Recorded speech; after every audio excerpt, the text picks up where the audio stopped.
നമ്മളിപ്പോൾ തൃശ്ശൂരാണുള്ളത്. സമയം 2:15 കഴിഞ്ഞു. നല്ല വിശപ്പുണ്ട്. ചോറും മീനും കഴിക്കണമെന്നുള്ള ആഗ്രഹമുണ്ട്.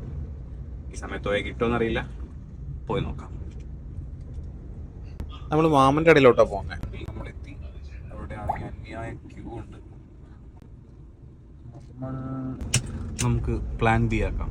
തണൽ തട്ടുകട, മാമൻ്റെ കടയിൽ നിന്ന് കുറച്ച് ഫ്രണ്ടിൽ. കാണുമ്പോൾ തന്നെ വായിൽ കപ്പലോടുന്ന നല്ല തേങ്ങ അരച്ച മത്തിക്കറി. ആഹാ, കാണാൻ തന്നെ എന്ത് രസമാണ്. നല്ല വലിയ അരിച്ചോറ്, പപ്പടം, പയറുപ്പേരി, മോരുകറി, അച്ചാർ. നമുക്ക് നമ്മുടെ മീൻകറി ഒഴിച്ചൊന്ന് ട്രൈ ചെയ്ത് നോക്കാം. മീൻകറി ചോറ് അസാധ്യ കോമ്പിനേഷനാണ്. മോരുകറിയും ചോറും എന്നും എൻ്റെ ഒരു പേഴ്സണൽ ഫേവറേറ്റാണ്. അതും തൃശ്ശൂർ ഭാഗത്തൊക്കെ ഈ വെള്ളരിക്ക ഇട്ട മോരുകറി കിട്ടും. അതിൻ്റെ ടേസ്റ്റ് വേറെ തന്നെയാണ്. ഈ മോരുകറിയിലോട്ട് പപ്പടവും പയറും അച്ചാറും എല്ലാം കൂടെ മിക്സ് ചെയ്ത് കഴിക്കുമ്പോൾ ഫീല് ഉഷാറ് ഫീലല്ലേ. എനിക്ക് ഭയങ്കര ഇഷ്ടമാണ് ഈ ഒരു കോമ്പിനേഷൻ. നിങ്ങൾക്കോ? എൻ്റെ വൺ ഓഫ് ദ ഫേവറേറ്റ് മീനാണ് മത്തി. ഈ മത്തി നല്ല ഫ്രഷാണ്, സംഭവം പൊളിയായിട്ടുണ്ട്.